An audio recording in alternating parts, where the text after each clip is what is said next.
faut voir Internet, tu vois, comme une explosion à tous les niveaux sur notre façon d'agir, de vivre, de voir les choses. On peut raconter n'importe quelle connerie et jamais en avoir les conséquences. Quand on dit que les réseaux sociaux sont malades, c'est pas les réseaux sociaux qui sont malades, c'est la société qui est malade. Quand je parle des plateformes, en fait, on va parler de Twitter, Instagram, qui sont déjà censés avoir un système de modération. Je pense que la recette du bonheur, c'est de quitter les réseaux sociaux.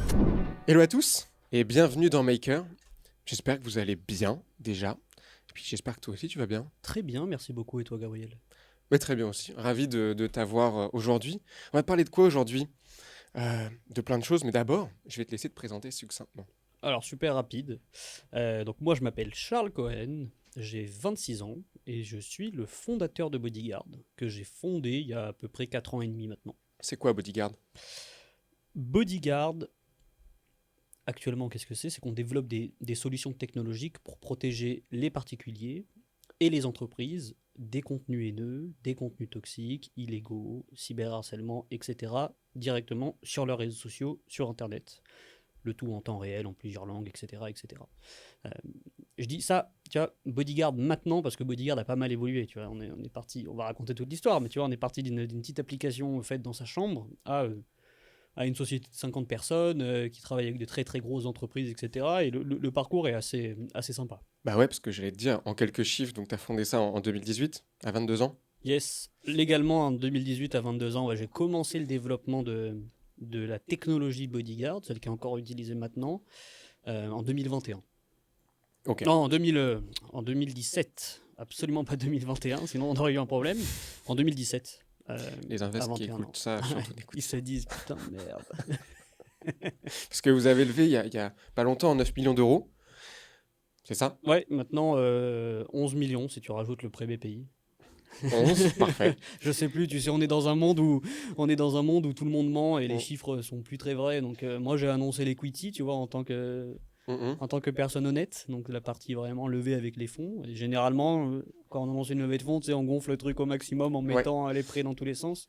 En se trompant de temps en temps, en le mettant en dollars. Ouais, pas mal, la conversion dollar. Ouais, Elle m'aurait aidé parce que je serais passé à 10 millions de dollars, tu vois, avec la conversion. Et là, c'est plus stylé que 9 millions. Aujourd'hui, c'est quoi ? C'est à peu près 100 000 utilisateurs, j'imagine. Sur l'application, ouais, on est de façon directe. Sur l'application, on est à peu près à 80 000 utilisateurs protégés. Donc l'application mobile qui est gratuite et qui protège les particuliers sur leurs réseaux sociaux des contenus haineux, on est à peu près à 80 000 utilisateurs. Sur la partie B2B, pour accompagner les entreprises, on est à peu près, tu vois, à 10 000 entités. Et en fait, une entreprise, quand on protège une entreprise, on peut protéger les employés, les journalistes, on peut protéger les plateformes, etc. Et donc, ça représente à peu près 5 000 entités protégées. Voilà, mais si tu ajoutes l'ensemble des followers de chacune des personnes protégées, ça représente 1 milliard. On a dépassé le milliard il y a 2 jours. Ça représente magnifique. 1 milliard 50 millions de personnes. Ok. Il y a des doublons là-dedans, tu vois. Mais si tu enlèves les doublons, ça représente à peu près, allez, je vais dire 650, 700 millions de personnes protégées des contenus haineux, dans le sens où, en fait, on protège leur communauté également d'envoyer, de recevoir ou de voir des contenus haineux sur ces plateformes-là. Et de rentrer aussi dans le truc. Exactement. En fait, vous empêchez les mauvaises vibes. Exactement. Et en fait, la protection, c'est aussi empêcher des personnes de voir des contenus haineux, parce qu'on vit dans un monde où il y a pas mal de mauvaises nouvelles en ce moment. Si en plus de ça, tu vois énormément de racisme, de toxicité, d'homophobie, etc. Sur les plateformes, on t'en voit déjà, tu vois, mais sur les plateformes protégées par Bodyguard, t'en vois beaucoup moins. Si tu rajoutes ça, mentalement, c'est dur pour les gens aussi, tu vois. Donc, Et ce qui est rigolo, pour partir sur une autre note, c'est que quand tu parles des plateformes, en fait, on va parler de Twitter, d'Instagram, donc en fait, qui sont déjà censés avoir une espèce de système d'admin, de modération qui est censé travailler. C'est ça, on protège nos clients. Pourquoi ils le font pas ? On protège les clients et les personnes, tu vois, sur Instagram, Twitter, enfin les plateformes qu'on connaît. Mais aussi, en fait, il y a aussi beaucoup de besoins de modération sur des plateformes indépendantes où ces entreprises-là n'ont pas les moyens, n'ont pas le temps, l'argent. Ça me paraît logique. Tu vois, ça me paraît logique, mais quand tu appelles Bodyguard. Facebook, Instagram ou Twitter, c'est ton core business. Pourquoi ils le font pas ? C'est pour éviter la censure, c'est justement pour plus polariser, parce qu'ils savent que c'est le fin fond du business model, c'est justement les sentiments négatifs. C'est ce qui fait le plus s'engager. On sait que le sentiment positif dure peu de temps, donc très rapidement on passe à autre chose. Le sentiment négatif, ça nous touche. Exactement. Alors, il y a un petit biais, en fait, c'est pas vraiment un biais sur le cerveau humain, c'est que le cerveau humain, il a tendance à apprécier le clash, à apprécier, tu vois, un petit peu à être curieux vis-à-vis de la violence, vis-à-vis de tout ça. Et le cerveau humain, il a tendance également à se concentrer sur ce qu'il y a de négatif et un peu moins sur ce qu'il y a de positif. Euh, donc, on pourrait imaginer que les plateformes ne font rien pour des raisons business, parce qu'ils se disent que bon, bah, si moins on bannit les gens, moins on bloque leurs trucs, plus il y a un peu d'agression, plus ça plaît aux gens, plus ils vont passer de temps sur ma plateforme, plus je peux leur afficher des publicités. Donc c'est une des raisons, évidemment pas officielle parce qu'ils le diront jamais. Euh, mais il y a surtout, et c'est très paradoxal, il y a une raison technologique à ça. C'est-à-dire que les plateformes ne le font pas. C'est pas vraiment qu'elles le font pas, c'est qu'elles sont constamment en retard. La modération sur Internet, c'est un jeu du chat et de la souris. La souris, c'est l'utilisateur qui est mince, petit, très rapide et qui comprend très rapidement comment fonctionnent les filtres, qui comprend très rapidement quels sont les moyens ou les technologies utilisées par les plateformes pour justement retirer, éviter les contenus haineux. Et donc, c'est une petite souris qui s'adapte extrêmement vite. Donc, elle comprend ça. Ok, donc le mot là, machin, il est interdit. Bah, très bien, je vais mettre un emoji entre le mot ou à la place du O de l'insulte, tu vois. Je vais mettre un emoji et ça passe. Et le souci, c'est que le chat à côté, qui est la plateforme, le chat, il est un peu obèse. Il est un peu trop gros. Et donc, il met du temps à suivre la petite souris, tu vois. Non, Et mais attends, une équipe, si vous arrivez à faire ça, t'as comme ça dans ta chambre. ouais. Puis aujourd'hui, vous arrivez à le faire à 50. C'est magnifique, hein. Mm. Mais comparé à la taille de Twitter, d'Instagram, de Facebook, ça reste tout petit. C'est un tout petit département pour eux. Et, Si bah, vous arrivez à être à la pointe et pas eux, on peut se poser des et questions. nous, tu vois, on a quoi? 20 développeurs dans notre équipe. Et ces 20 développeurs, c'est ce qui nous donne l'agilité d'être extrêmement rapide. Et Bodyguard, le métier de Bodyguard, c'est de faire de la modération. Bodyguard a été construit sur le besoin de protéger les particuliers et les entreprises des contenus haineux. Ce n'est pas le cas des plateformes. Le métier des réseaux sociaux, c'est de connecter les gens ou de faire en sorte qu'ils peuvent échanger, partager, etc. Et c'est pas du tout le même métier. Et c'est ça un des problèmes, c'est que c'est pas leur métier. Et ils sont Un tellement jour, vous gros. serez amenés à travailler ensemble, en fait. Bon, on travaille déjà, Déjà. on travaille déjà ensemble, tu vois. On travaille pas mal ensemble. Mais donc du coup, c'est ça, c'est que on peut imaginer qu'au tout début, c'était un manque de volonté de leur part, tu vois. Mais ils se sont rendus compte que plus les années avancent, plus les années passent, plus il y a de la réglementation, plus ça devient un sujet business pour eux parce qu'ils se sont rendus compte que les contenus haineux, oui, ça faisait rester les gens, mais ça faisait également énormément partir les gens. Donc du coup, si tu as de la haine sur ta plateforme, bah, ton acquisition et ta rétention utilisateur, elle est fortement impactée. Tu as des gens qui n'osent plus s'exprimer sur ta plateforme, comme des journalistes sur Twitter par exemple, parce qu'ils ont peur de se faire insulter. Donc du coup, tu es victime d'autocensure. Et donc ils se sont rendus compte que tout ça, en fait, ça leur coûtait également beaucoup d'argent. Donc maintenant, tu vois, la volonté de ne rien faire, ils l'ont plus vraiment. Ils ont la volonté d'avancer. Mais maintenant, ils sont confrontés à des problèmes logistiques, des problèmes de taille et des problèmes technologiques. Ils n'ont pas utilisé les bonnes technologies dès le départ. Ils ont utilisé, tu vois, pour faire de la modération, ils ont utilisé des technologies de... En un mot, c'est qu'une question de priorisation et de priorité. Et aujourd'hui, c'est pas la leur. Ouais. Enfin, faut le dire simplement. Et c'est pas leur métier. Et c'est pas leur métier, Et en exactement. fait, la modération, c'est un problème de 15 personnes. C'est-à-dire que tu auras beau avoir des milliards de dollars, c'est pas en mettant 10 000 développeurs sur le problème que tu vas résoudre le problème. Tu vois, c'est une question de 10 personnes bien formées, qui connaissent le problème, capables d'être agiles et pour résoudre ce problème-là. Et ça, en fait, tu vois, c'est pour ça que les moyens n'ont pas forcément tout le temps en jeu sur le problème de la modération. D'ailleurs, on peut donner quelques noms. Vous travaillez avec Bilal Hassani, notamment, avec Mounir Majoubi, qui est secrétaire d'État au numérique, Aurore Berger, des journalistes, notamment Rocala Diallo, etc. Ouais. Ça, c'était la liste il y a quelques temps. Maintenant, c'est terrible ce que je veux dire, mais je crois que j'ai perdu le fil, tu vois, des Tu gens. seras en train de dire que j'ai pas les bonnes informations. Peut-être que tu es tombé sur un article 2021. Terrible. Mais ouais, c'est tu vois une application qui est utilisée par en fait n'importe qui avec une présence en ligne Et du coup, tu as des journalistes, tu as des très gros créateurs de contenu, tu as des sportifs, tu as des enfants, tu as des grands-mères, tu vois, c'est Mhm. extrêmement varié, mais surtout utilisé par des gens qui sont là et qui reçoivent des commentaires sur les réseaux sociaux, qui créent du contenu et qui donc potentiellement reçoivent des contenus haineux. Euh, et, et, et, et, et tu vois, moi je suis super fier de protéger beaucoup de journalistes parce qu'une fois protégés par Bodyguard, eh ben, ils osent aborder certains sujets qu'ils n'oseraient pas forcément aborder sans protection parce qu'ils ont peur de se faire insulter. Tu vois. Et donc c'est pour ça où là le sujet de la modération au niveau de la plateforme n'est même plus une question de volonté. Maintenant ça devient un besoin et ça devient une nécessité si tu veux protéger la démocratie par exemple. Si tu veux protéger dans le pays, la démocratie dans laquelle on est, il faut absolument que tes journalistes n'aient pas peur d'aborder certains sujets sous peur de se faire insulter. Parce que sinon, et tu le vois, c'est ce qui est en train de se passer, et il faut faire quelque chose, c'est que les personnes qui vont avoir le plus de visibilité, c'est ceux qui ne savent qu'insulter. Tu vois.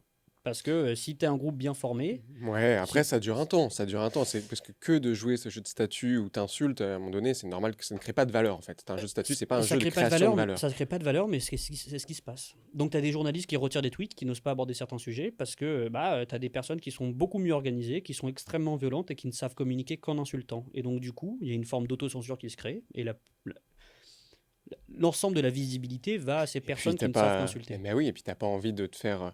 Parce qu'en fait, on parle de réputation ici. Et Bah un ouais, journaliste, c'est tout ce qu'il a. mais c'est super grave. T'imagines, ça veut dire que les personnes qui sont là pour faire avancer le débat, avancer les choses, partager, ne le font plus. Et ceux qui gagnent, c'est ceux qui ne savent qu'insulter et que être violent. Et généralement, tu te rends compte que c'est les extrêmes. Et ça, c'est très grave. Tu vois. Je dis pas qu'il ne doit pas y avoir d'extrêmes, tu vois, sur les plateformes. Je dis juste qu'il doit y avoir un juste milieu. Il faut qu'il y ait de tout. Mhm. Et ce que tu es en train de voir, c'est un petit balancement, tu vois, vers un côté. Et c'est très problématique. C'est très problématique.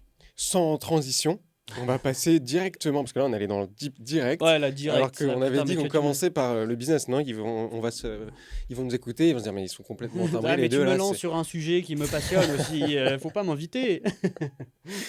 Euh, t'as grandi où? Je sais que tu as des bureaux à Nice, à Marseille et à Paris. J'imagine que tu en as Ouais, peut-être ailleurs maintenant. j'ai grandi à Nice.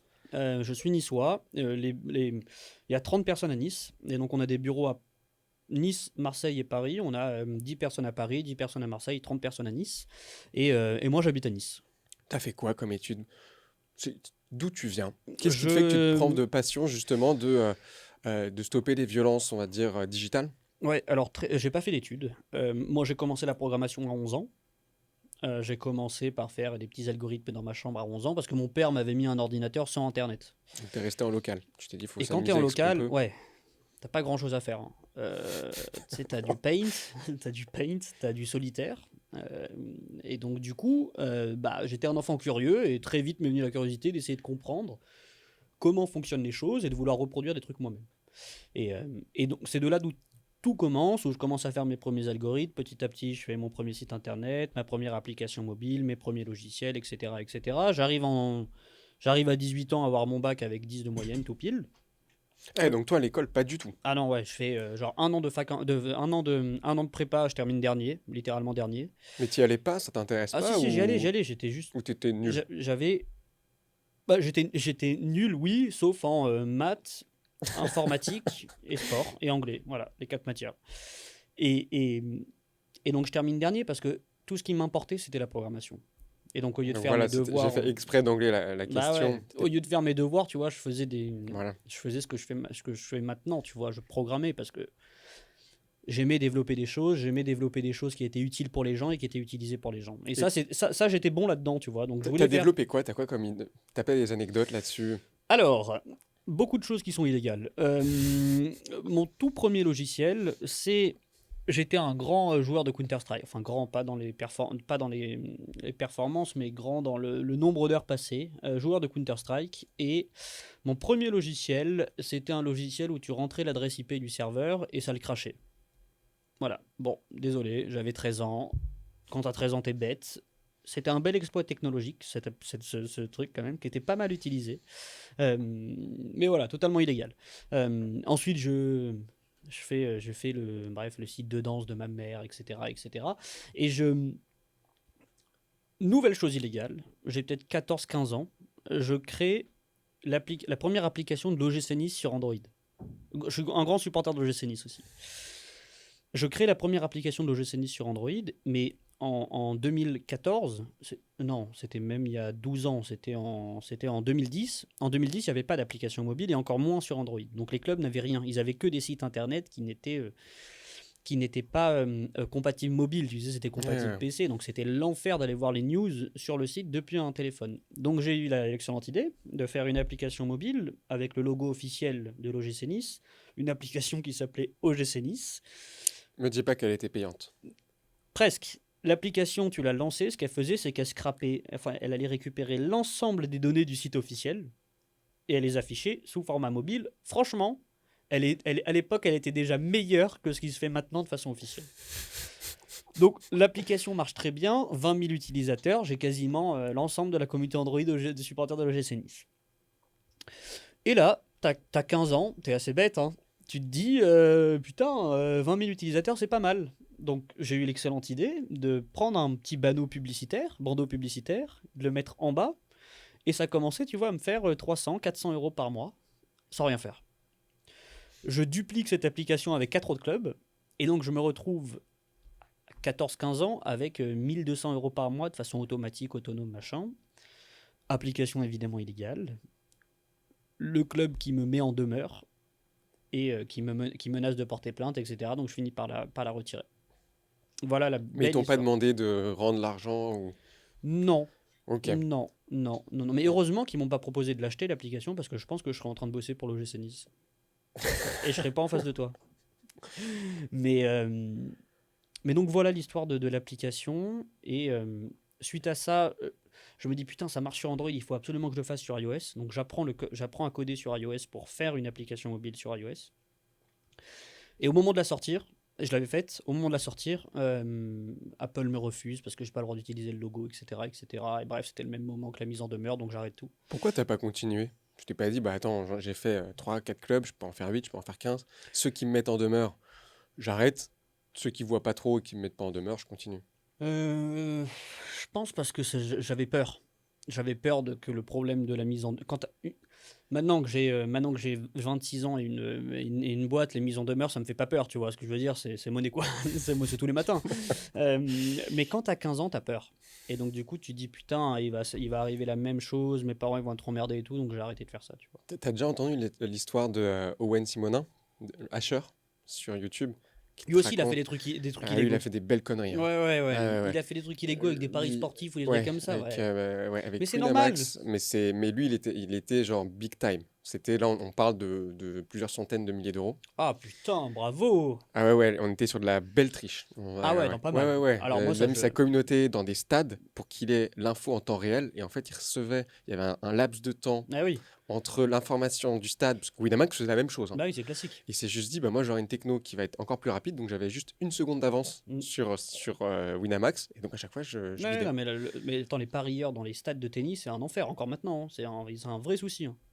Un Moi je vrai, connaissais vrai pas souci. du tout Ah cette ouais, économie. ah ouais, c'est un vrai, vrai problème. Encore maintenant. Pourquoi il se passe quoi dans les stades de tennis? Bah, exactement le même truc que tu es en train de dire. C'est-à-dire que tu as des gens qui sont au stade, qui sont dans le cours de tennis, qui sont en avance sur les paris sportifs et donc ils peuvent parier avant. Comment ça se fait qu'ils aient pas réussi à...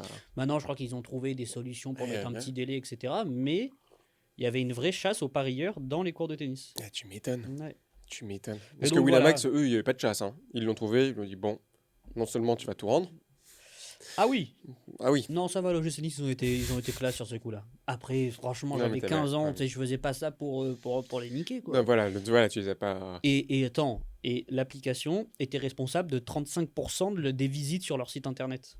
35%. En plus, tu leur Ouais. faisais de l'acquisition. Ouais, mais de ouf. Et derrière, Ils derrière, vendaient des billets. bah grave, derrière, ensuite, mais T'aurais franchement, même dû leur demander de l'argent, en fait. l'application, elle était incroyable. Il y avait de l'alerte but qui était aussi pompée sur une autre application. Bref, c'était incroyable.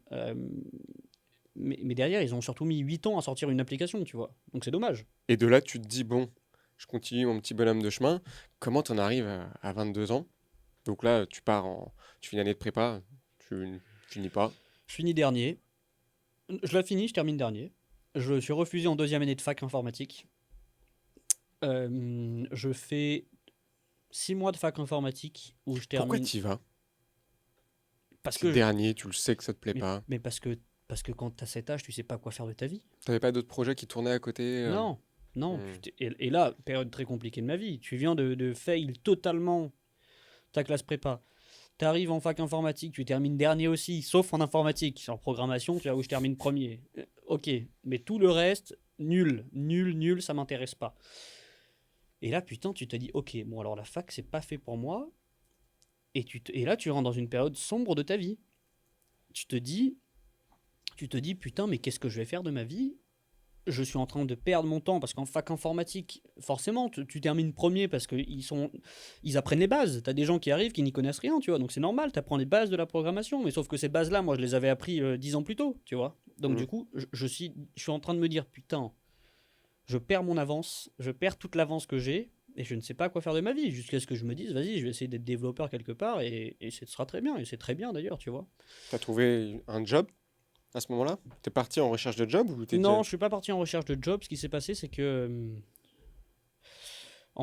durant l'année de fac informatique, il y a quelqu'un qui vient me contacter pour faire une application mobile qui s'appelait TimeNote. C'était une sorte de calendrier social connecté, un peu comme Instagram. Tu pouvais suivre les calendriers des personnes que tu aimais et voir ce qui était prévu, tu vois, dans leur vie. Et, euh, et on m'avait payé pour faire cette application. Et il se trouve qu'à un moment donné, je la développe et je fais, bon, bah vas-y, fuck it, et je peux venir bosser avec toi. Donc je deviens un petit peu, tu vois, cofondateur de ça. On arrive à avoir 20-30 000 utilisateurs, etc. C'est sympa. Et ça, c'est entre. Ça, c'était peut-être entre 2015 et 2017. 2000, ouais, non, 2015 et 2016. Tu vois, 2 ans. Hmm. Et fin 2016, mi-2016 plutôt, là, je me retrouve, la boîte ne marche pas. Là, je me retrouve vraiment sans rien du tout. Et là, période sombre de ma vie. Ma copine me quitte. Je sais pas quoi faire de ma vie. J'habite chez mes parents. J'habitais chez mes parents. D'ailleurs, j'habite toujours chez mes parents. On reviendra là-dessus. Euh, à quel point c'est génial d'habiter chez ses parents quand t'as une boîte. Et là, tu te dis, putain, mais qu'est-ce que je vais faire de ma vie, quoi. Tes parents, tous les matins, ils te regardent en mode, bah, il est perdu, c'est terminé, tu vois ce que qu'est-ce qu'on va faire de lui? Et bref, je fais rien, je fais quelques sites à droite à gauche, quelques applis à droite à gauche pour survivre, pour me faire un peu d'argent de poche, tu vois. Et un jour, je tombe sur une suite d'articles qui parlent du suicide d'une jeune fille qui s'est pendue dans sa chambre à cause du cyberharcèlement. Moi, dans ma vie, j'ai, je pense, reçu une bonne éducation et je pense être dans une famille, tu vois, assez humaniste. Donc on a toujours essayer de faire du bien autour de nous, d'aider les gens, et on est des personnes, on est des bonnes personnes, tu vois. On n'est pas méchants. On n'est pas méchants dans ma famille, et j'ai reçu ça de mes parents, tu vois. Et j'ai toujours aimé aider les gens, et j'ai toujours en plus aimé développer des choses qui pouvaient les aider, tu vois. Et donc là, je lis cet article qui parle d'une fille de 11 ans qui se pend dans sa chambre à cause du cyberharcèlement. Et je me dis, putain, mais dans quel désarroi tu dois être pour te pendre à 11 ans à cause de ce que tu reçois sur Internet. Ouais, désolé, c'est l'aspect super triste du podcast, mais ça explique la genèse de Bodyguard. Et là, je me mets à rechercher ce qui se fait, et il se fait absolument rien sur Internet. Il n'y a aucune solution qui existe. Les réseaux sociaux ne font rien. Quelques trucs en anglais, mais en français, c'est catastrophique. C'est d'ailleurs toujours le cas, hein. Ils font des trucs. Tout ce que je disais avant, c'était pour l'anglais. Ils ont des vrais soucis dans les autres langues. Vrais soucis. Et je me dis, vas-y, j'ai rien à faire. C'est pas normal ce qui se passe. Et du coup, je passe un an de ma vie, 2017, à modérer 1 million de commentaires à la main. Parce que je me dis, je peux pas le développer le truc si je comprends pas réellement le problème. Pourquoi il n'y arrive pas? Et je devais comprendre pourquoi. Je passe un an de ma vie à modérer 1 million de commentaires pour gagner en expertise sur ce qu'était la modération. Qu'est-ce que tu fais en tant qu'humain quand tu modères? Quand tu dis tu passes un an de ta vie à faire de la modération, c'est quoi? Tu vas voir des boîtes qui ont des problèmes, tu vas voir des gros comptes utilisateurs, tu vas voir quoi? Des pages? J'ai un bot qui scrape Twitter, qui récupère les tweets de Twitter avec des insultes, et je regarde, je dis si c'est haineux ou pas. Tu y réponds, donc là tu es en train de créer une tech ou tu y réponds ou tu Alors ce envoies que je fais, c'est que des messages soit directement les premiers aux mois, propriétaires des... les premiers mois, je lis les commentaires, ce qui me permet de comprendre dans mon cerveau quelles sont les étapes que je fais pour prendre une décision de est-ce que le commentaire est haineux ou pas. Les étapes, elles sont très simples. Les étapes d'un modérateur humain, elles sont assez simples. Ton cerveau, dans un premier temps, il va nettoyer le commentaire. C'est-à-dire que ton cerveau, s'il y a des fautes d'orthographe, des fautes de frappe, des emojis, tu vas être capable de comprendre, tu vois, Le sens le caché ou sens le caché sens... du mot. Tu vois, c'est pas parce que tu as un mot avec marqué connard et tu as un astérix à la place du O, tu vas comprendre ce que le mec voulait écrire, tu vois. Donc ce que tu vas faire dans ta tête, c'est que tu vas nettoyer le commentaire pour le comprendre. Ensuite, en tant que modérateur humain, tes yeux, ils vont repérer les mots potentiellement problématiques. Si tu lis un truc qui dit, je dis n'importe quoi, Hulk est un connard, tes yeux, en tant que modérateur, ils vont s'arrêter sur connard, tu vois, le mot potentiellement problématique. Et ensuite, tu vas te poser la question de quelle est la sévérité de cette insulte, à qui elle est destinée, parce que c'est pas parce qu'il y a le mot connard dans un commentaire que c'est haineux. Tu vois, on peut dire, ouais, bah, je marchais dans la rue la dernière fois et un mec m'a traité de connard. Il y a le mot Hmm. connard dans le commentaire, c'est pas haineux. Ça doit être Donc, laissé sur la plateforme. ouais, Hulk est un gentil connard. Voilà, donc là, exactement. Donc là, tu comprends, tu vois, la sévérité, parce que t'es con, c'est pas aussi sévère que t'es un connard, tu vois. Donc, Donc, tu mets un degré, tu mets une note sur 10 ou sur dans 100. ton cerveau, toi, tu mets un degré. Hmm. Et tu comprends également envers qui ce mot est destiné. Et ça, c'est ta troisième étape, de comprendre le contexte. Et ensuite, ta dernière étape, c'est, bah, en fait, dans ton cerveau, tu as une analyse très détaillée de ce que tu as trouvé dans le commentaire. Tu vas voir qui ou quoi tu protèges, parce que tu n'auras pas la même sévérité dans la modération si tu dois protéger une petite fille d'un mec qui joue à Counter-Strike, tu vois, et qui a 50 ans. Et en fonction de tout ça, tu vas prendre la décision de retirer ou non le commentaire. Bah, ça, c'est les 4 étapes d'une modération humaine, tu vois. Et bah, les premiers mois de bodyguard, ça m'a justement permis de comprendre ces étapes-là, de gagner en expertise en étant capable de repérer ce qu'était un contenu haineux, c'est-à-dire bah, je savais quels étaient les types de haine utilisés sur Internet, sur Twitter, et donc j'ai pu développer une technologie qui reproduisait toutes ces étapes-là, et j'ai pu, grâce à une interface humain-machine, transmettre toute la connaissance et l'expertise que j'avais sur bah, qu'est-ce qu'était une insulte, la transmettre à la machine. Ça, c'est une façon de construire, on va dire, logique, un algorithme. Tu Exactement. reprends les étapes humaines et tu les Exactement. transmets à une machine. Exactement. Ça t'a pas rendu complètement fou cette année? Parce que tu vois que des messages C'était dur. haineux Et le toute pire, ta journée. le pire c'était mes potes qui me disaient quand on buvait un verre ou quoi, ou quand quand on était à la Ça va, mec? non mais quand Ça on va? était à la plage, j'étais en train de modérer. Tu vois, genre eux ils faisaient un foot sur la plage, moi j'étais sur mon truc, sur mon téléphone, je disais oui non oui non oui non oui non oui non. Un an, c'est long un an. Mais putain, si tu veux résoudre un problème, il faut comprendre le problème. Sinon, sinon ça sert à rien. Et on revient au fait que, tu vois, quand je te parlais des problèmes des plateformes, sur le fait que les plateformes, c'est pas leur métier de faire de la modération et que tu auras beau mettre 10 milliards de personnes ou 10 milliards d'euros sur la table pour résoudre ce problème-là, si les personnes en question ne comprennent pas le problème qu'elles doivent résoudre, tu vas faire n'importe quoi. Et c'est exactement ce que tu es en train de voir, tu vois. Donc il y a un peu de commitment, tu vois, hop, on comprend le problème. Comment tu fais la différence entre euh, être protéger une personne et de l'autre côté la censure? Moi, je résume les règles de modération de Bodyguard en disant que Bodyguard retire ce que les gens osent dire derrière un ordinateur sous couvert d'anonymat, mais n'oseraient pas dire en face de la personne dans la vraie vie. Comment tu sais? 95% du temps, Comment tu sais que le mec ou que la nana qui a la haine dirait pas la même chose en pleine rue, ce serait encore pire? oui, oui, alors 95% du temps, on parle de contenus qui sont illégaux. Donc déjà, la première règle de Bodyguard, c'est qu'on suit la loi. Et on est en capacité de suivre la loi parce que la technologie Bodyguard, elle est éthique, elle est alimentée par des experts en réseaux sociaux et en haine en ligne.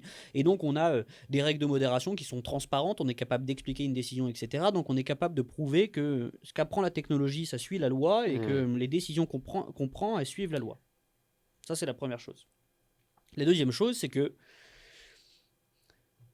tu dois laisser le choix aux utilisateurs. L'application mobile Android, l'application mobile Bodyguard, lors de l'inscription, après que tu aies connecté tes réseaux sociaux, tu vas personnaliser ta modération. Chacun est différent. Chacun est différent. Chacun est plus ou moins sensible. Et donc, pour toutes les catégories de haine qui sont détectées par Bodyguard, insultes, moqueries sur le physique, racisme, homophobie, etc., tu peux, avec un petit curseur, adapter la sévérité que tu veux. Ou tu peux également dire, je ne veux pas que tu me protèges des insultes. Je veux que tu les laisses. Ça ne me dérange pas. Ok, fine, pas de souci. Tu fais ce que tu veux, c'est ton compte et c'est toi.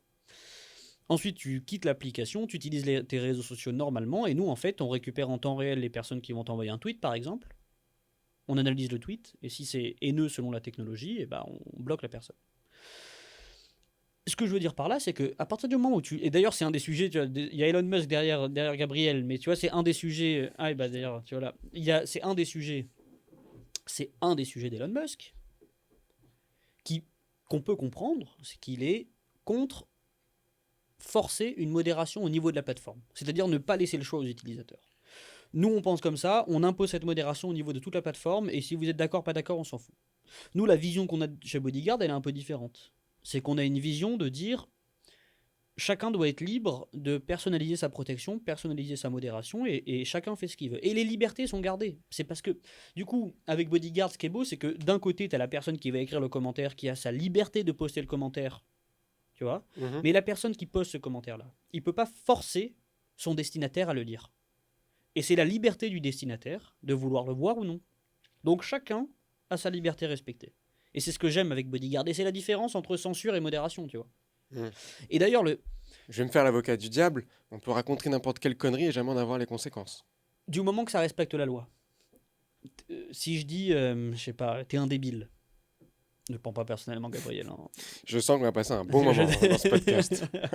Si je dis ça, tu vois.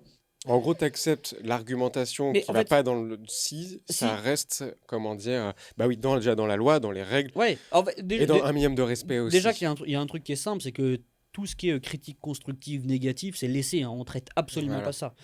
La critique, oui, c'est accepté. Tout ce qui est toxique, non. D'ailleurs, chez Bodyguard, on dit toxique, critique, oui, toxique, non. Voilà, c'est très Ok, simple. bon. Donc c'est hop là.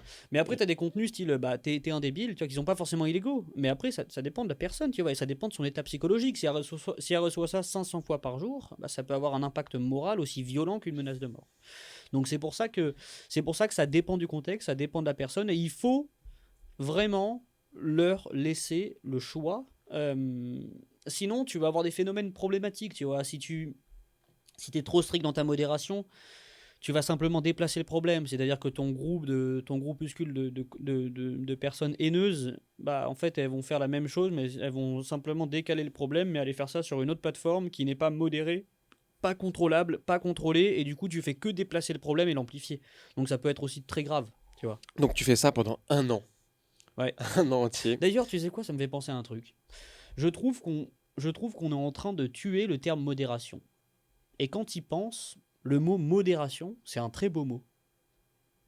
La notion de modérer, c'est-à-dire qu'on accepte des contenus qui sont modérés, tu vois. On accepte des contenus critiques, mais tu vois, modérés. Et moi j'aime beaucoup. C'est mon instant philosophique, c'est la fin de la journée, je suis désolé. Mais Alors que moi, j'allais dans un truc beaucoup plus terre à terre. non mais Sur, ok, bon, tu l'as fait pendant un an, maintenant, comment est-ce que tu trouves des utilisateurs? Comment ok. est-ce que Bon, on trouve les 100 premiers? Mais je te laisse ouais, finir sur non, tu modéré. Mais m'enlèveras pas que le terme c'est- modération est pas, tu vois, est bah, pas. consommer avec modération, etc. Voilà, Mais si tu me lances là-dessus, modéré. moi, je vais encore me faire l'avocat du diable et dire, mais est-ce que l'humain, l'homme avec un grand H, a comme valeur d'être modéré? Tout Ah est ouais, dans bon, les allez, extrêmes. vas-y, Donc, allez, tu pose vois? ta question, pose Non, ta non, non, non, non, question. non. On va tout de suite passer sans transition à, bah, plutôt à du business. Voilà, comment est-ce que tu vas trouver tes 100 000 et même 10 000 premiers users? Ouais, alors surtout les 100 premiers, c'était un enfer, hein. Donc, Alors, les 100 premiers. parce que Bodyguard, à ce moment-là, c'est tout nouveau. Ça résout un problème que personne n'arrive à résoudre. Et bah, quand tu te connectes à Bodyguard, tu dois te connecter avec ton compte YouTube. Et donc autoriser Bodyguard à pouvoir gérer tes espace commentaire, etc. Donc autant te dire que envoyer des messages à des personnes qui avaient un million d'abonnés, ça servait à rien parce que jamais de la vie ils allaient reconnecter leur compte là-dessus. Et donc il fallait contacter des jeunes créateurs de contenu, des jeunes youtubeurs qui avaient 100, 50, 100 abonnés.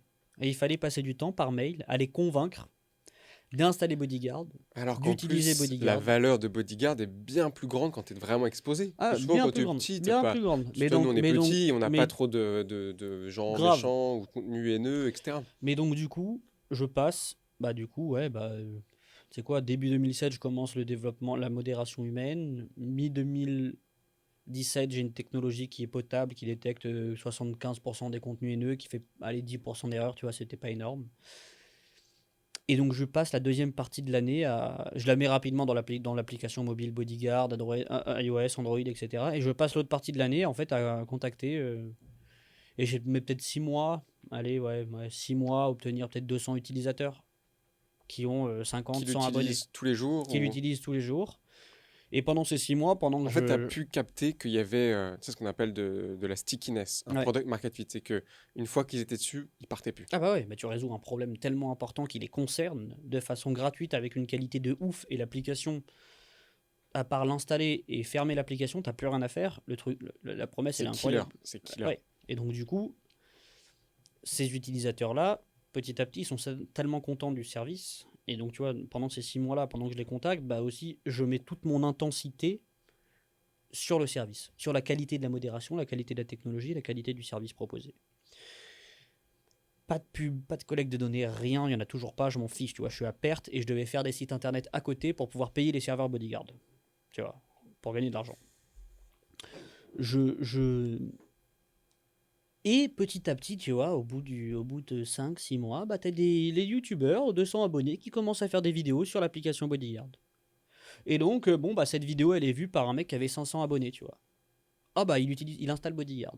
Comme ça, effet boule de neige. Petit à petit, 500 abonnés, 1000 abonnés, 5000 abonnés, 10 000 Ils en parlent abonnés. aussi entre eux. Parce que Ils en c'est des par- groupes qui, Ils en parlent comme tu entre eux. dis, tu as des groupes de personnes qui sont abonnés, mais qui connaissent un peu de gens qui en ont 500 ou 1000, Exactement. etc. L'effet boule de neige / bouche à oreille était la réussite de Bodyguard, tu vois. Au début. Et je me retrouve maintenant, si tu veux, notre plus gros abonné, notre plus gros youtubeur, il doit avoir 100 millions d'abonnés. On est sur du top 3 mondial, tu vois. Tu t'en rappelles, c'est qui? Ah, je peux pas le dire. C'est terrible, mais c'est comme. Désolé, je pourrais pas vraiment donner de tous les noms des grosses J'aurais boîtes essayé. avec qui. Parce que tu vois, il y a un secret médical de Bodyguard. Je suis navré. Je te le dis après en off. On le trouve, ouais. Super. Bah, je vous le dirai aussi, je le mettrai en Merde, note. je dirais pas en off. Du coup, est-ce que tu te rappelles, tu as mis combien de temps à bâtir le produit avec 0 user? Donc là, c'est 1 an. Combien de temps ensuite à trouver tes 100 premiers à la mano? Et ensuite, les 10 000 d'après? 6 mois, et après les 10 000 d'après, c'est 6 mois aussi. Et Là, après les on est 50 vraiment 000, sur une les croissance qu'on 50 000, appelle exponentielle. ouais, les 50 000 d'après, c'est 6 mois aussi. Et entre-temps, tu lèves. Et entre-temps, je lève. Je fais la première levée de fonds Bodyguard avec 25 000 utilisateurs, je crois. Tu payes toujours tes serveurs en faisant des sites web à côté? Ouais. Et pas de salaire hein, jusqu'à bien la première levée. Donc de 2017 à début 2020, je fais 2-3 sites par-ci par-là pour payer mes serveurs Mhm. sans salaire. Donc grâce à mes parents, tu vois, j'avais juste la chance d'avoir un toit et des parents qui pouvaient subvenir à mes besoins alimentaires. Donc c'était comme ça, ouais. Et là, ils voyaient que ce que tu faisais, ça menait à quelque chose. Ouais. Ils étaient plutôt quoi par rapport à, j'imagine, au niveau moment où tu étais dans tes études, où ils se disaient, mais qu'est-ce que fait mon gamin? Versus. C'est début 2019, le premier article presse, Le Figaro, qui parle de Bodyguard. Et tu vois, bon, ça va faire vraiment petit con ce que je vais dire, je suis désolé. Je me reconnais plus. Maintenant, tu vois, on a 200, 250 peut-être articles sur Bodyguard, on a fait tous les médias, etc. Donc Forbes. ça leur fait plus rien, tu vois. C'est normal maintenant. C'est désolé encore une fois pour cette phrase. Hein. Vraiment, je me déteste. mais tu vois, donc du coup, ça fait plus grand chose. Mais quand c'est ton premier article, Le Figaro en plus, qui est un beau média, tu vois. Déjà, moi, je suis allé à Paris uniquement pour l'article et je tremblais, littéralement. Je tremblais. J'avais 22 ans, tu vois, c'est le premier article de ma vie, première interview de ma vie, je tremblais. À ma voix, j'avais fait une préparation de dingue, de fou, je récitais des interviews comme ça, bref, n'importe quoi. Le truc, vraiment, je suis arrivé, le truc c'était genre... Media training et tout ah le bah, bazar. auto média training, tu vois. Le truc il était scripté, il y avait vraiment... chaque ligne, je la connaissais par cœur. Et là, avec cet article-là, ils se sont dit, ah ouais, ok. Là, ça devient sérieux. Alors qu'en fait, pour moi, ça devenait sérieux parce que j'avais compris que la technologie a détecté 92% des contenus haineux et elle faisait 3% d'erreurs, tu vois. Là, je me suis dit, ok, là, on tient un truc. T'étais encore tout seul. Hein. Ouais, À toujours tout partir seul. Ouais. de quel moment t'as commencé à recruter? C'était Juste après la première levée de fonds. Donc, en fait, je lève fin 2019 2,5 millions d'euros. Alors, pareil, je suis niçois, je suis développeur, une espèce à part. J'ai pas de réseau, j'ai pas d'études, je ne sais pas ce qu'est un business plan, j'ai rien du tout, tu vois. Ils ont dû s'arracher les cheveux, Ouais. les invests. J'ai 50, du coup. Mais tu as les plus beaux chiffres du monde. Rétention Ah ouais. à 98%. Au début 2019, j'ai 50 articles de Bodyguard. Donc j'ai 50 fonds qui me contactent aussi, tu vois. Et là, je me dis, putain, mais qu'est-ce qui se passe, tu vois. Dans ma tête, je me suis toujours dit, je vais attendre. Je vais pas me faire niquer. Je vais attendre d'avoir. euh, je vais attendre d'avoir un peu de chiffre d'affaires avant de lever. Au moins, je vais pas me faire niquer sur la valo, tu vois. Donc j'avais ça en tête. Et là, 50 fonds qui me contactent. Déjà, tu as une première victoire quand le fonds te contacte, tu vois. Tu as une première victoire. Et donc j'y vais, et là ils me disent il nous faudrait un deck de présentation. Je sais pas ce que c'est. Il nous faudrait un business plan, un PNL. Je sais pas ce que c'est. Je finis par lever 2,5 à une très, Sans PNL, sans à business plan. une très belle Tu leur as juste dit, valorisation. bah, mon deck, c'est ça, il y a une slide, je fais 98% Ouais. de rétention, Je suis je fais arrivé, 3% d'erreur, et exactement. puis je suis tout seul. Je suis arrivé, j'ai dit voilà mon application, vous pouvez la télécharger, elle est gratuite. Voilà ma technologie, vous pouvez la tester gratuitement sur notre site internet. Merci, au revoir, j'ai rien d'autre. Meilleur pitch J'ai rien d'autre. ever.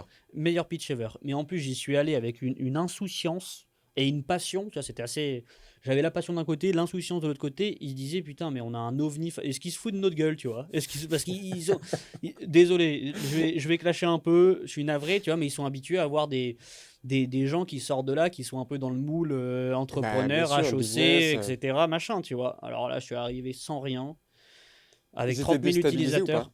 pas? Ouais, ouais, ouais. Ils ont dû te poser, parce que t'as un peu, Non, quand mais ils tu m'ont investis, posé tu as des toujours les questions. questions, t'as toujours, en fait, tes questions de basiques, la question sur la team, sur les chiffres, etc. Hmm. J'imagine que tu as dû répondre juste aux questions sur les chiffres. Et encore. Exactement, mais j'allais pas plus Tu loin. te projettes où dans 3 ans et, Putain. et tu dépenses combien Ouais, sur... c'est ça. Mais moi, je parlais juste, je dis écoutez, j'ai cette application, j'ai cette technologie. Je sens qu'un jour, cette technologie-là, on va pouvoir la vendre aux entreprises parce qu'ils auront des besoins de modération. C'est tout ce que j'ai dit. Et après, heureusement pour moi, ce discours, il a plu à 5 fonds différents. Donc je me suis retrouvé avec plusieurs term sheets. C'était toujours tout seul. Et je suis toujours tout seul. Toujours tout seul. Hein. Une levée à 1. Toujours J'avais tout jamais seul. entendu ça. Une levée à 1, sans chiffre d'affaires, sans rien du tout. Et donc là, je me reconnais pas, je me lance dans une partie de bluff où je négocie le montant levé, la valorisation, etc. Et moi, je me dis, mais de toute façon, j'ai rien à perdre, je vis chez mes parents et tout, ça marche pas, je m'en fous, tu vois. Et donc, du coup, je finis par lever 2,5 millions avec des fonds visionnaires comme StarQuest, dédicace à vous les gars, qui m'aventure, Plug and Play, des utilisateurs qui utilisaient Bodyguard, des business angels qui utilisaient Bodyguard, des gros youtubeurs, tu vois, qui ont investi. T'as le droit de les donner, ceux-là? Non. Non, mais en plus, non. Non, parce que J'avais dit, l'argent YouTube, tu sais que ça fait pas bon ménage. Oui, c'est Eh vrai. oui. On n'est pas prêt, on est français. N'oublie pas, on est français. On n'est pas prêt aux questions d'argent. Et donc, je finis par lever à une belle valo. Et début 2020, je recrute Mathieu Boutard, qui est le premier employé de Bodyguard, qui est directeur général de Bodyguard au début et qui maintenant est cofondateur, quoi, parce qu'il a fait tellement pour Bodyguard que Où est-ce que tu le rencontres? je le trouve à google.org. 6 mois plus tôt, Google il lance un appel à projet. Google.org, la partie fondation de Google, ils mettent, je crois, 10 millions sur la table sur un concours d'impact safe. C'était quoi? C'était un online aid safety. Donc c'était pour les associations et les entreprises qui luttaient contre la haine en ligne. Il y a eu genre 10 000 boîtes qui ont participé, il y en avait 20 qui ont gagné. Bodyguard fait partie des 20. Et je gagne genre 400 000 euros de subvention. Mais eux aussi, ils sont malades. Parce qu'ils donnent 400 000 euros à un mec qui est tout seul et c'était avant la levée. J'avais 0.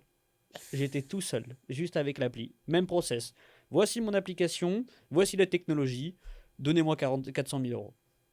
Je caricature, mais en soi, c'est ça qui s'est passé, tu vois. Je lève, je vais à Bruxelles. C'est quoi leur intérêt à Google de faire ça? Parce que si c'est de faire de la communication, bah c'est réussi, hein. Ouais, si c'est pour faire de la com, c'est réussi, mais c'était. La fondation google.org, c'est quand même costaud. Ils aident. Vraiment, ils aident. Et ils sont sincères. Parce que les personnes qui sont là-bas, bah, d'ailleurs, c'est là où j'ai trouvé Mathieu. Merde, j'ai spoilé la fin de l'histoire. Putain, Gabriel. Ils sont sincères et c'est pas mal. Tu vois. Et donc, bref, remise des trophées et du prix en février, 2 mois après ma levée. Je rencontre qui, lors de la remise, qui travaille chez Google.org depuis 8 ans? Mathieu Boutard. voici mon application, voici ma technologie, et j'ai 2,5 millions. Est-ce que tu veux venir avec moi? Bah bien sûr, Charles, je vais prendre mes deux petites filles, ma femme, on est en Australie, ils sont en Australie, hein. Et je vais rejoindre un petit con de 22 ans tout seul à Nice. Oui, bah voilà, c'est ce qui s'est passé. Incroyable. Ah, Donc il est revenu. Là, il est parti. Il a pris les valises, ah ouais, tout le il monde a sous le dit, bras. il a dit, chérie, il est rentré à la maison, il a dit, chérie, Sydney, c'est pas si bien que ça, on va aller à Nice rejoindre un mec seul. J'ai un feeling. Exceptionnel. En vrai, dédicace à Mathieu aussi, parce que grosse vision, Ah bah ouais, tu ouais, vois. ouais, ouais. Et moi, j'aurais bien aimé être là quand il a expliqué ça à sa femme. Bah de ouf. Non mais il est taré ce mec. Et sa femme aussi, elle est un peu tarée. C'est une famille de tarés. Donc là, tu lèves, tu trouves ton co-founder au final. Je trouve mon co-founder, on recrute 15 personnes, la moitié de l'équipe c'est pour traduire la technologie en 6 langues, avec les mêmes taux de détection, 90% de détection, très peu d'erreurs, etc. Et l'autre partie de l'équipe, c'est en fait on prend la technologie, on la met dans une solution B2B, une système de, en fait, une solution SaaS, hein, de modération as a service. On prend l'année pour faire ça. Début 2021, on lance cette solution B2B. Et là, en 9 mois, on va avoir à peu près une dizaine de clients et un MRR autour des 50 000 euros par mois. Mhm. Et on trouve immédiatement le product market fit parce qu'on passe à peu près la même année, l'année 2020, on passe l'année avec Mathieu à appeler des potentiels clients en disant de quoi vous avez besoin. Quand tu dis on passe l'année à appeler des potentiels clients, comment tu trouves tes deux, trois premiers? Parce que là, ça paraît toujours évident quand on Réseau. prend la théorie a posteriori. Voilà, Le réseau. réseau. Là, le Donc c'est réseau. Mathieu qui appelle Le des réseau. gens qu'il connaît, ou c'est Bah, toi, on ou appelle Brut par exemple, tu vois. On appelle Brut. Et on que- connaît Brut. On rencontre Brut. Je crois que c'est grâce à France tu, Digital tu suite à regardes un un peu, dîner. tu regardes un peu peut-être aussi les utilisateurs gratuits, et tu regardes qu'il y a forcément des boîtes qui l'utilisent dedans. Ah, Donc tu dis, putain, pas mal. T'as des bons réflexes, hein. Ouais. c'est ça, non? Ouais, pas mal. Ça, c'est ce qu'on a fait après. Ça, après, on s'est rendu compte. Enfin, après, quand on avait des gros utilisateurs, des journalistes qui s'inscrivaient sur Bodyguard, bah, on allait voir leur employeur en disant bah, regardez, on a la moitié de vos journalistes qui utilisent Bodyguard, nous, il n'y a pas de souci, on va continuer à les protéger gratuitement, on fait pas de chantage, tu vois. Mais par contre, on peut vous proposer une solution B2B qui apporte une protection améliorée, plus de services, plus de statistiques, etc. etc. Et voici l'intérêt, tu vois. Et donc, en fait, c'est comme ça qu'on arrive à choper pas mal de clients également. Et on termine l'année à 30, on est 30 personnes. Uniquement à Nice, les 30 personnes au début. On avait des bureaux qu'à Nice jusqu'à Pour le mi-2021. recrutement, c'était pas un souci. Non, on a fait venir beaucoup de monde à Nice. Et après, fin 2021, on ouvre des bureaux à Paris et à Marseille. Pourquoi Marseille? Parce que le Parisien qui pense au sud, il pense pas à Nice, le Parisien. Le Parisien, il pense à Marseille. Donc si tu veux choper des talents qui en ont marre de Paris, il faut mettre un filet de capture à Marseille. On a chopé plein de poissons. Plein de gros poissons. Donc maintenant, on est une équipe géniale de 10 personnes composée de 8 Parisiens, limite, tu vois, à Marseille. Et c'est cool, quoi. Et du coup, ça marche bien, Et ce pourquoi pas trio. Nice? Parce que Nice, c'est un peu plus petit, mais c'est bien aussi. Bah, le problème, c'est qu'entre Paris et Marseille, c'est 3 heures en TGV. Et entre Marseille et Nice, c'est 3 heures aussi parce qu'on n'a pas le TGV. Donc du coup, déjà, ça c'est Hmm. relou. Sinon, l'avion, tu peux prendre l'avion, mais bon, on a des écolos Relou. dans l'équipe aussi, ils n'aiment pas prendre l'avion. Ils ont raison. Euh, et parce que Nice, tu vois, a une réputation un peu de ville petite et de vieux, tu vois, un peu comme Miami. Et tu réponds C'est... quoi à ça? Prochaine question? Non, Marseille est plus grand et Marseille, tu retrouves un petit peu plus la culture, tu vois, et la diversité que t'as à Paris. Et donc, je peux comprendre. Ouais. Là où à Nice, c'est un peu plus petit. Mais bon, ça se rajeunit pas mal. On est dans la bonne voie. J'ai envie qu'on parle d'un sujet un peu de société maintenant. C'est une première partie plus business, même si on a déjà rentré dans la Mm. philo assez rapidement. J'aimerais avoir ta grille de lecture, si tu en as une, de l'évolution des réseaux sociaux, des gens, comment est-ce qu'ils s'y expriment, et de où est-ce que ça va aller. Si tu as déjà un peu réfléchi et conceptualisé ça. Ouais, bah tu vois, ça rejoint un petit peu ce que je te disais par rapport à l'autocensure. Avant, les réseaux sociaux, c'était un endroit de partage. Un endroit de partage, d'échange. C'était assez bon enfant, assez fun. C'était utilisé, tu vois, par ceux qui découvraient Internet. En vrai, comme LinkedIn, il y a encore un an. Exactement. Oh C'est putain, mignon, c'est... ah oui, j'aimerais beaucoup qu'on parle de LinkedIn aussi. Il y a plein de trucs qui m'énervent. Mais tu vois, ça, c'était le début d'Internet. Et il y avait un décalage avec la société. C'est-à-dire que c'était un peu en décalage avec la société dans laquelle on vivait, et tu vois, c'était frais, c'était nouveau, et c'était bien, quoi, tu vois. Et petit à petit, bah, on a eu des personnes de plus en plus jeunes qui utilisaient Internet. On a eu des personnes de plus en plus euh, euh, âgés qui utilisaient Internet. Ce qui fait qu'il y a commencé à avoir quelques dérives. Et petit à petit, il y a eu des dérives sur Internet. Il faut voir Internet, tu vois, comme une énorme explosion. Ça, c'était vraiment une explosion à tous les niveaux sur notre façon d'agir, de vivre, de voir les choses, De consommer. de consommer. Et petit à petit, tu vois, plus c'est utilisé, plus en fait ça commence à se rapprocher du réel, tu vois. Quand on dit quand on dit que les réseaux sociaux sont malades, c'est pas les réseaux sociaux qui sont malades, c'est la société qui est malade, tu vois. Donc il faut pas uniquement taper bêtement sur les plateformes en disant vous faites rien. Aussi, il faut pas oublier que le problème, c'est pas que les plateformes, le problème aussi c'est les gens qui postent ça sur les plateformes. Donc c'est aussi un problème sociétal. Et donc on a vécu une explosion où tout était un peu permis, tout était nouveau, et là petit à petit, on a un Internet qui est en train de se structurer avec de la réglementation, de la loi, mais qui est nécessaire parce que sinon, étant donné qu'il n'y a plus vraiment de différence entre le réel et le cyber, si on ne fait pas ça, on va perdre ce qu'on aime d'Internet. Le partage, la connaissance, le savoir, l'échange, la communication, la création, tout ça, on va le perdre si on ne fait rien. Le temps long. Comment ça, le temps long? Je vais m'expliquer tout de suite. Avant, quand on faisait société, il y avait le temps. C'est quand même le plus important pour l'humain. C'est le truc c'est d'ailleurs la ressource la plus importante pour chaque humain, comme chaque femme. C'est le temps. Et s'il y a bien Internet, une chose, pardon, qui a accéléré le temps, c'est Internet. C'est communication plus rapide, les transports, etc. Ça a chamboulé tout. Ça a tout changé. Et ça fait une explosion énorme, tu vois. Évolution aussi énorme, fulgurante des fake news, du cyberharcèlement, de tout ça. Et la visibilité n'est plus la même, tu vois. Avant, les fake news, c'était dans ton bar avec ton pote ou avec tes potes, tu vois, c'était limité. Maintenant, le problème, c'est qu'on parle à des groupes bien organisés, donc du coup, la visibilité, elle est démultipliée. Et tu vois, tu as la haine en ligne qui amène de l'autocensure, tu as la haine en ligne qui amène plein de gros problèmes, et en fait, tu retrouves tous les problèmes sociétaux qu'on avait avant sur Internet. Donc, maintenant, il y a eu cette explosion, c'est en train un petit peu de retomber. Et maintenant, on est en train de structurer tout ça pour être capable de conserver tout ce qu'on aime, tu vois, d'Internet. Et l'avenir, si on parle plus des réseaux sociaux eux-mêmes, l'avenir des réseaux sociaux, pour moi, c'est beaucoup dans le privé, tu vois. C'est-à-dire que moi, je ne suis pas un utilisateur des réseaux sociaux. J'utilise pas les réseaux sociaux. J'utilise Twitter pour le boulot. Tu n'utilises pas les réseaux sociaux. J'utilise pas Instagram. Aujourd'hui, ton job, c'est justement de venir modérer, réguler. Je pense que la recette du bonheur, c'est de quitter les réseaux sociaux. C'est contradictoire, hein, ce que je dis. Si je te dis les réseaux sociaux fabriquent des générations malheureuses avec des photos joyeuses. D'où t'as sorti ça?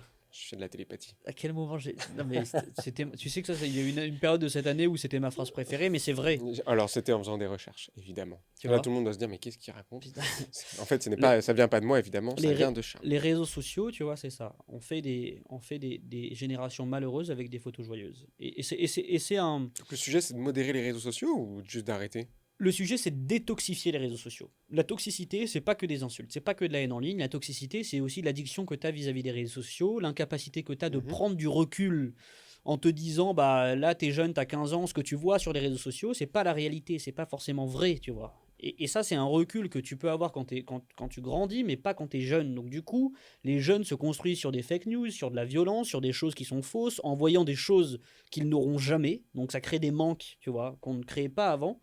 Et donc c'est pour ça que les réseaux sociaux sont également toxiques pour ces raisons-là. Et tu vois, la détoxification des réseaux sociaux, ça passe également par faire prendre conscience à tout le monde de l'importance de prendre un peu de recul, que oui, bon, bah là...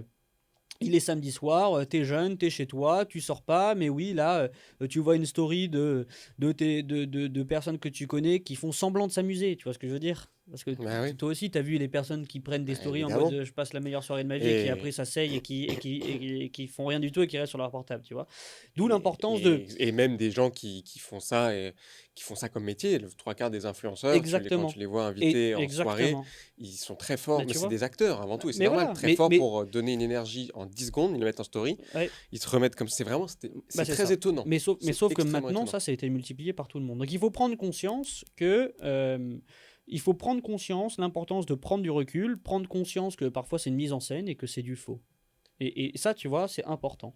Et c'est pour ça que je dis qu'on a une génération d'enfants malheureux avec des photos joyeuses. Et ça nous touche même nous, hein. Je parle d'enfants, mais j'ai 26 ans, je considère ma génération là-dedans. Tu vois. Mhm. Et donc oui, j'utilise Mais pas les réseaux sociaux pour c'est ces. faux. Et c'est ça que tu dis, et je pense qu'on s'en rend pas compte, puisque si on reprend l'exemple de ces influenceurs qui fake cette joie, c'est pas grave, ils sont payés pour ça. Le problème, c'est que personne voit le moment où ils reposent le téléphone, ils Exactement. retirent la tronche, et limite 10 minutes après, ils se barrent parce qu'ils ont autre chose à faire. Exactement. Mais toi, Donc tu le ça, c'est sais. une chose. Il faut le voir Et, pour le ouais, croire aussi. moi aussi, je le Et sais parce que je. malgré ça, quand même, si tu re-regardes des influenceurs, ah, ça a l'air d'être cool quand même. Après, il Ouais, faut que tu te rappelles, ah mais non, en ouais. fait, si tu enlèves ces 10 secondes et que tu regardes tout on va dire, tout le tournage, s'il y avait une vidéo qui tournait, Ouais. bah en fait, ça marche pas. Et il y a un côté malsain et addictif que j'aime pas trop, tu vois. Le principe de la story, quand il pense, est extrêmement malsain. Tu vois, extrêmement malsain. Et moi, j'aime pas ça. Donc, je ne suis ni consommateur de ça, ni créateur sur ça. Je suis que Twitter Est-ce que parce t'as que pas peur que demain, Bodyguard va justement lisser euh, le mauvais côté de tout ça et va relaisser vraiment plus que les bisounours et j'ai plus que des likes et plus que des gens qui me disent c'est super et qui tapent des mains. il faut absolument pas qu'on fasse ça. D'où l'importance d'avoir une technologie transparente où tu peux comprendre où elle commence, où elle s'arrête et où tu peux expliquer une décision. Et tu vois, je reviens à ce que je disais. Critique, oui. Toxique, non. Donc dans 10 ans, tu dis les gars, ça fait déjà 1 heure que tu es sur ton réseau social, il est peut-être temps d'aller dehors. Ouais, ouais. Je sais pas. Ça Je sais tu pas vois. si tu as vu ce tweetstorm de notre cher ami derrière, Elon, qui dit bon bah après Twitter, je vais racheter Facebook et Instagram, et puis je les fermerai. Ouais, Comme ça, allez tous dehors et profitez de votre vie. ouais. Je pense que nos parents étaient bien. C'est terrible, on dirait que je suis en dépression, mais je pense que nos parents étaient bien plus heureux que nous. Et je pense que c'est une des C'est raisons, sûr. c'est les réseaux sociaux, tu vois. Donc c'est pour ça que, pour revenir à la question Est-ce que c'est les réseaux initiale, sociaux? Je voudrais aller encore plus loin. Est-ce que c'est pas juste que l'ignorance rend quand même plus heureux? Et qu'aujourd'hui, plus tu sais tout ce qu'il y a, et moins tu peux en être heureux. C'est bête, hein, mais mais non, l'argent, la réussite, si mais tu la vois de loin, c'est pas grave, tu voyais la télé. Aujourd'hui, tu as l'impression que tout le monde réussit, tout le monde est heureux. bah exactement, c'est encore pire, tu vois ce que je C'est veux 10 dire. fois pire. Tu crées des manques, Des faux manques. tu crées des faux manques et en quantité bien plus importante et beaucoup plus rapidement et beaucoup plus jeune. Et pour revenir à la question initiale, c'est pour ça que je pense, tu vois, que l'avenir des réseaux sociaux, c'est privé. C'est que moi, en fait, mes réseaux sociaux, bah, c'est des groupes WhatsApp avec mes potes, avec ma famille, etc. Mon Slack avec l'équipe Bodyguard, tu vois. C'est ça mes réseaux sociaux, avec des groupes privés. Je pense que c'est ça l'avenir. En mode Clubhouse ou Ouais. ce genre de boîte. En fait, House Party. House Ah ouais, c'est Party à parti. l'époque. Bon, ils sont Ouais. complètement rétamés, mais À c'était. l'époque. À l'époque, Mais quand tu dis ça comme si c'était genre MySpace. Ouais, sauf qu'ils ont eu le temps d'exploser, de se rétamer. Ouais. C'est en Putain, 4 c'est ans. vrai. Je te propose de passer à la fin de l'interview. C'est le moment où je vais te poser, allez, 5-10 questions dites rapides. Le Mhm. but, c'est d'y répondre le plus succinctement possible. Ok. T'es prêt? Allez. Alors, les 3 livres qui t'ont le plus influencé ou qui t'ont le plus inspiré. J'ai lu qu'un seul livre dans ma vie. À 11 ans, 12 ans, programmé en Java. 1000 pages. Hop. Mic drop. J'ai pas lu d'autres livres depuis. J'ai pas la maturité. C'est quoi les endroits, les blogs, les chaînes, les médias que tu suis le plus? Non, alors un magazine. Un magazine, 3 chaînes YouTube. Business. Harvard Business Review. En français. Très bien. Après, l'autre application, c'est Google Actualité. Google Actualité qui comprend parfaitement ce que j'aime, et les sujets qui m'intéressent, ce qui fait que je passe à peu près peut-être 2 heures à lire l'actualité sur les sujets qui m'intéressent. Ça, c'est ma deuxième source d'information. Et deuxième moment où je passe le plus de temps. Et peut-être après, en troisième lieu, c'est une bonne question. Pour le troisième, je passe beaucoup de temps sur 9gag, moi, l'application. Parce que je suis inscrit sur ça depuis le tout début. Et Et ça te permet également de m'évader et de rigoler un peu. Parce que si tu m'écoutes là, tu te dis le mec est clairement en dépression, sa vie c'est de la merde, aidez-le, tu vois, appelez-lui un psy. Donc c'est pour ça que c'est important également un petit peu de rigoler, tu vois, et de voir des trucs un peu plus légers, tout en traitant de l'actualité. Donc moi je dirais ces trois trucs-là, tu vois. C'est quoi ta pire nuit blanche? Ma pire nuit blanche, premier passage télé, sur M6. Dimanche soir, le 19h45, 3 minutes où je parle de Bodyguard, 5000 inscriptions en 10 secondes. Ça a flingué, j'étais tout seul, hein. Ça a flingué mon infrastructure. Donc la nuit blanche, c'est pas à propos du passage ou de la préparation, c'est pas le Oh non, non, stress. non, ça c'était cool. C'est le pouvoir. Ma seule inquiétude, le métier de bodyguard, c'est de faire de la modération. Ma seule inquiétude, c'est de fournir un service de qualité. C'est tout ce qui m'importe. Là, t'as fait péter les serveurs. Je me concentre que sur ça. Et donc, pas de serveur, je peux pas fournir mon service. C'est ma seule priorité. Je pense que t'aurais fait quoi dans ta vie si t'avais pas fait ça? Bah, développeur d'applications. Je pense que développeur d'applications mobiles. Tu te vois où dans 10 ans? J'ai cette volonté de faire avancer les choses, tu vois. La solution à la haine en ligne et à tous les problèmes qu'on a d'Internet, il y a des solutions, il y a des besoins technologiques pour résoudre ça, c'est ce que fait Bodyguard. Il y a des besoins humains, pour la haine en ligne, tu as des associations comme e-enfance par exemple. Il y a des besoins de réglementation. Donc en fait, dans 10 ans, tu vois, je me vois influenceur, lobbyiste, politique, positif, pour faire avancer les choses dans le bon sens. Parce que tout ce que je te dis là, c'est quand même assez alarmant, tu vois ce que je veux dire. J'ai l'impression qu'il n'y a pas beaucoup de monde qui prennent ça. Il y a beaucoup de gens qui prennent ça à la légère, alors que ça devient réellement très problématique. Et je pense que petit à petit, l'aspect humain et l'aspect technologique, tu vois, on l'a chez Bodyguard. On l'a et on le fait bien. Mais il va falloir, à un moment donné, avancer sur la partie réglementation, en bien, tu vois, avec des gens qui ne ont pas fait l'ENA, parce qu'ils sont biaisés de base. Et je me sens dans cette partie-là, tu vois. T'en penses quoi de la cancel culture? Parce qu'on en a pas du tout parlé, mais c'est un vrai Ah, sujet. c'est un gros problème. C'est un gros problème. C'est un gros problème parce que c'est, c'est pas les bons combats. Ça amène du bon. Ouais, mais c'est pas les bons combats. Tu vois, ça ne participe pas au combat. Je prends un autre exemple débile, hein, mais ma grande sœur Jeanne est végétarienne. Tu vois.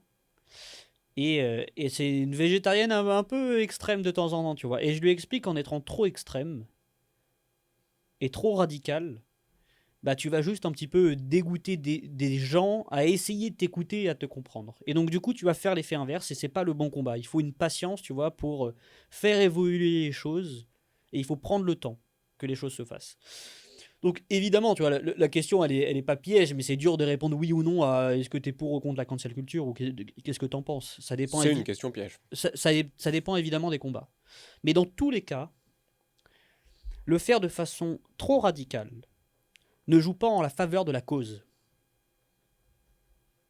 Donc il faut le faire. Il faut le faire. Il y a des combats qu'il faut mener.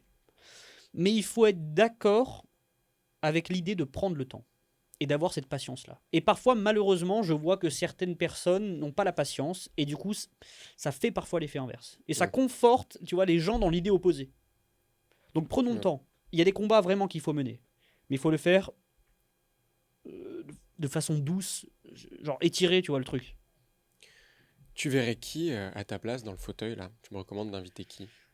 Pierre Dutaré et Jérémy Attuil de Libéo, qui sont les fondateurs de Libéo, qui m'ont vraiment énormément aidé. C'est des personnes qui m'ont éclairé sur beaucoup Hmm. de sujets et Ça pourrait être pas mal. ça pourrait être pas mal. Ou sinon, je mettrais Jean-Louis Quéguenier, qui travaillait chez OVH avant et qui maintenant a lancé sa propre boîte, où tu vas avoir une bonne vulgarisation de l'intelligence artificielle. Et lui, il m'a Ah bah beaucoup alors éclairé. ça, avec grand plaisir. Ouais, Jean-Louis, Jean-Louis. avec plaisir. Mm. Et enfin, une bouteille à la mer. Un conseil immuable pour les nouvelles générations. Quitter les réseaux sociaux. Non, j'imagine le mec qui termine là-dessus. Euh, mais pas quitter les réseaux sociaux, mais prenez du recul. Posez-vous les bonnes questions, prenez du recul.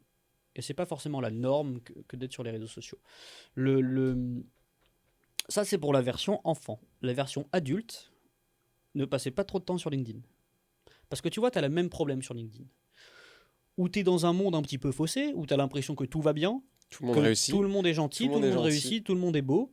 Et donc t'imagines, quand t'es là, tu lances ta boîte, tu dis putain mais je comprends pas, j'ai plein de problèmes, plein de merde, pourquoi eux ils n'ont... Je suis le seul au monde à avoir ces problèmes-là, mais qu'est-ce que je fais mal, tu vois. Et donc, moi ce que je veux dire, bon déjà je ne pense pas avoir réussi, donc tu vois, en toute humilité, hein, voilà, ne m'écoutez pas si vous voulez. Le,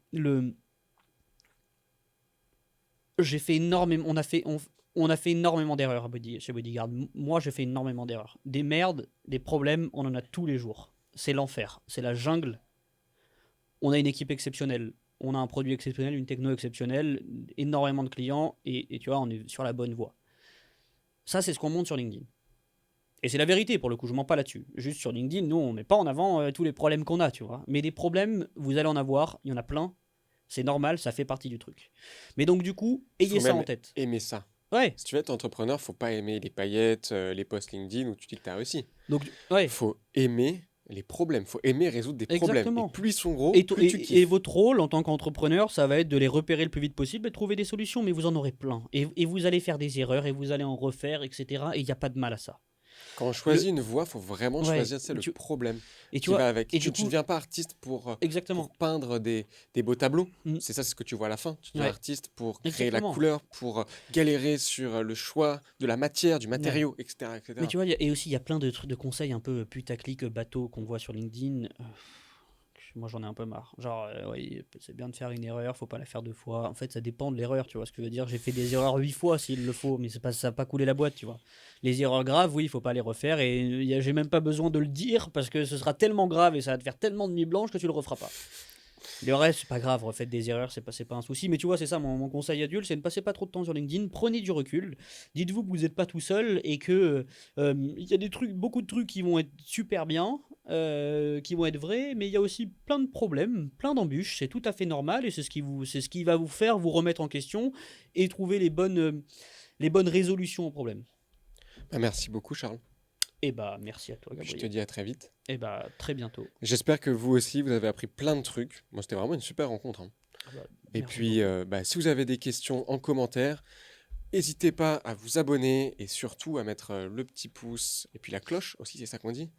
Eh oui, il faut être alerté. Exactement. Merci, Gabriel. Ciao.